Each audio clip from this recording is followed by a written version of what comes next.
강남에서 아파트를 사봤다 본인이. 그리고 건물도 사봤다. 그럼 비교하는 거 오케이. 근데 사보지 않고 통계만 갖고 얘기한다. 웃긴다. 반갑습니다. 황 소장입니다. 오늘도 질문으로 영상을 시작하겠습니다.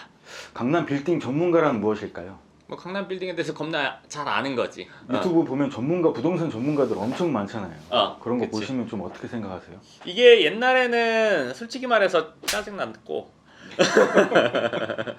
짜증이 나. 왜냐? 아는 것에도 단계가 있다고 생각을 하거든. 그러니까 한두 번 본 사람까지도 다 친구라고 얘기한 사람이 있고 세 손가락 안에 들어가 이런 사람만 친구라고 하는 사람도 있단 말이야. 난 후자야. 근데 이제 전자인 사람들이 꽤 있다고 생각을 해. 예를 들면 부동산에 대해서 어느 정도 아니까 얘기를 하는 거지. 그분들이 그런 얘기를 하는 거에 대해서는 당연히 그럴 수 있다고 생각해. 근데 나랑 비교하면은 기분 나빠. 나랑 만약에 누군가가 비교한다. 그럼 난 너무 자존심 상해. 예를 들어서 내가 빌딩에 대해서 이렇게 얘기를 해. 강남 건물에 대해서 이런 얘기를 해. 근데 누군가가 다르게 얘기를 했대. 근데 나는 강남 건물에 대해서 수십 번을 사고보고 수천 건을 검토를 하고 건물을 수십 번을 지어보고 임대 관리를 몇백 개를 하면서 하는 말이야. 실제로 경험을 지금도 계속 하고 있으면서. 그럼 내가 하는 말과 누군가 그런 경험이 없으면서 나랑 좀 다른 말을 했다? 1대1 선상에서 놓고 그걸 비교를 한다? 기가 막히고 코가 막힐 노릇이지. 그럼 그 유튜브에 나와서 전문가라고 하시는 분들 다 진짜 전문가라고 생각을 하세요? 당연히 아니지. 아니라고 생각하시는 이유는 어떤 거예요? 경험. 본인이 그만한 경험을 해봤어? 본인이 그만한 일을 했어? 그리고 강남에서 나만큼은 없어. 존재하지 않아. 내가 아는 한. 유튜브 내가 다 봐도 내 반의 반 정도의 경험을 갖고 있는 사람은 있는 것 같아. 그 정도는 있는 것 같아. 근데 그 경험을 갖고 있는 사람이랑 내가 갖고 있는 경험이랑의 1대1 비교는 싫어.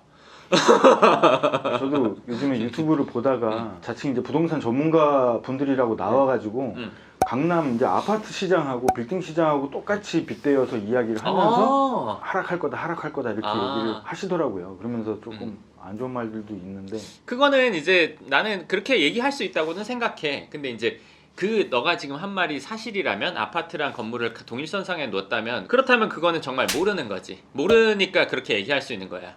실제 경험이 없기 때문에 뭐 강남의 아파트나 뭐 건물이나 똑같겠지 이렇게 뇌피셜 하는 거란 말이야. 예를 들어 강남에서 아파트를 사봤다 본인이. 그리고 건물도 사봤다. 그럼 비교하는 거 오케이. 근데 사보지 않고 통계만 갖고 얘기한다. 웃긴다.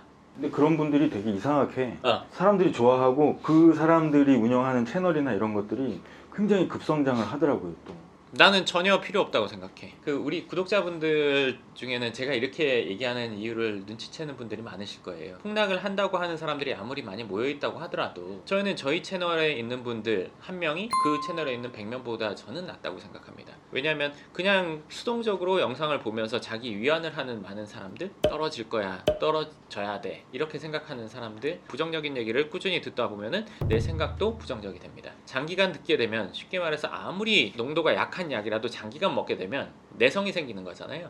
사람의 말도 똑같다고 생각을 합니다. 사람의 말도 부정적인 얘기 내가 참고로 해서 들어야지 하지만 그 참고가 결국에는 나를 형성하게 되죠. 부정적인 말이 나를 형성하게 되면 나 역시 그런 쪽으로 생각이 흘러가게 됩니다. 사람의 생각이라는 거는 늘 비슷한 길로 가게 되는데 내가 뭔가를 들었을 때 이렇게 행동을 했다. 이걸 들었을 때 이렇게 생각을 했다. 이거 바꿔지지가 않습니다. 내가 평소에 뭘 주로 듣고 뭘 생각했는지에 따라서 그쪽으로 가게 됐단 말이에요. 그러니까 부정적인 걸 많이 들으면 들을수록 그쪽으로 가게 되지. 이거 반대로 간다는 그거는 아주 많이 힘든 일이고 거의 안 되는 일이죠. 그렇기 때문에 저는 그런 쪽에 구독자가 아무리 많다고 하더라도 저는 저희 구독자분들이 훨씬 더 중요하다고 생각합니다. 네. 근데 그분들은 그러면 주구장창 이렇게 내릴 거다, 떨어질 거다, 다들 위험하다, 뭐 엄청난 게 온다, 막 이렇게 얘기하면서 그렇게 사람들을 끌어모으는 이유가 뭘까요? 뭐 당연히 돈 벌려고죠. 당연히 돈 벌려고지. 그걸로 인해서 어그로를 끌어서 조회수를 만든다던가 아니면 그걸로 인해서 강의를 한다던가 이렇게 되는 건데, 자 여기서 제가 하고 싶은 말이 있어요. 부동산 전문가란 무엇이냐 이거예요. 내가 생각하기에 부동산 전문가는 부동산 경기가 좋던 안 좋던 괜찮은 물건을 선택할 수 있는 사람이 부동산 전문가라고 생각해. 예를 들어서 경기가 좋아. 그렇지만 그 와중에도 부안해동하지 않고 내가 생각하는 정확한 가치에 나온 물건, 그리고 A급이면서도 정확한 가격에 나온 물건을 살 수 있는 게 부동산 전문가. 안 좋은 시장에서도 조금 더 깐깐한 기준을 가지고 괜찮은 물건을 선택할 수 있는 사람이 부동산 전문가. 적어도 강남에서의 빌딩 전문가라고 할 수 있는 거지. 그게 아니라 미래를 맞추는 게 부동산 전문가다? 이렇게 생각하진 않아. 왜? 미래를 맞추는 영역은 아무도 할 수 없습니다. 그 누구도 할 수 없습니다. 그러면 미래가 어떻게 오든 좋게 오든 안 좋게 오든 상관없이 괜찮은 물건을 살 수 있는 안목이 있는 사람이 부동산 전문가지. 수치를 가지고 이러니 저러니 어쩌니 저쩌니 누가 잘했니 잘못했니 이런 걸 따지는 거는 사실 아무 상관이 없죠. 제가 생각하는 부동산 전문가는 시기와 상관없이 괜찮은 물건을 정확한 가치로 살 수 있는 사람. 이게 부동산 전문가입니다. 제가 오늘 아침에 새벽에 강연회를 갔었어요. 그래서 그걸 이제 들어보니까 지금 2022년 12월입니다. 올해 초에 22년의 트렌드를 예측을 했었지만 그 중에 이제 맞은 것도 있고 안 맞은 것도 있다고 해요. 안 맞았던 게 더 많았던 것 같아요. 오늘 얘기를 들어보니까. 그러면서 누군가가 왜 그랬어요? 이렇게 얘기하니까 저는 점쟁이가 아니에요. 저는 분석가입니다. 이렇게 얘기를 하시더라고요. 그러니까 아무리 많은 데이터를 확인한다고 해도 그건 미래를 맞출 수가 없습니다. 그러면 미래를 못 맞추면 돈을 못 버냐? 좋은 물건을 정확한 가격에 사면 분명히 돈을 벌게 됩니다. 미래를 아는 사람만 돈을 번다고 치면 그거는 점쟁이만, 아주 유능한 점쟁이만 돈을 번다고 보는 게 맞겠죠.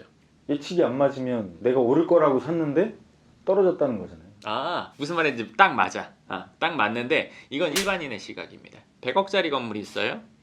100억짜리 건물이 오를 거라고 생각해서 100억에 샀어요. 근데 안 올랐어요. 80억이 됐어요. 손해겠죠. 이게 미래를 못 맞춰서 손해를 봤다고 생각할 수 있어요. 전 100억짜리 100억에 안 삽니다. 이거는 일반인의 기준에서 100억짜리를 100억짜리로 인정하는 거죠. 전 그 100억짜리가 진짜 100억짜리라고 제가 인정하면 그런 일이 안 일어날 거란 말이에요. 일어난다고 하더라도 제가 산 100억짜리 건물이 만약에 80억이 됐다. 다른 데 다 작살났습니다. 그러면 전 선방한 거겠죠. 일반 사람들은 살 때 잘못 산 거다. 당연하지. 근데 그 일반 사람들이 이 빌딩이 100억이라고 부동산에서 얘기를 하는데 이게 100억인지 80억인지 90억인지 110억인지 이걸 알 수 있는 방법이 없잖아요. 그러니까 보통 사람.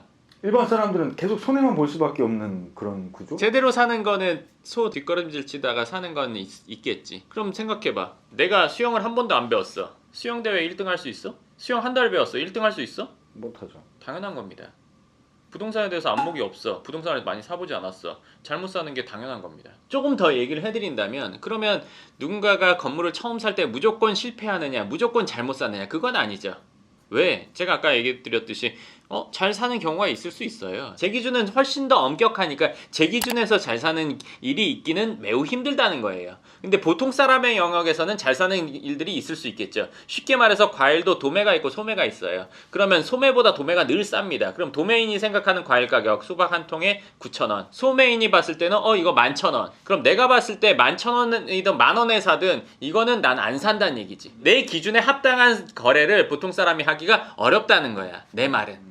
그러니까 보통 사람의 영역에서는 너가 한 말이 맞아. 그렇게 받아들일 수 있어.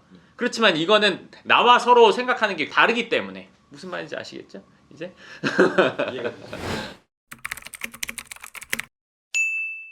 네, 좋습니다. 오늘 부동산 전문가 이 얘기를 하게 됐는데 사실은 우리가 그 바라보는 시각이나 포인트가 보통 사람들이 생각하는 게 저는 조금 이렇게 말할 수밖에 없는데 잘못됐다고 생각을 합니다.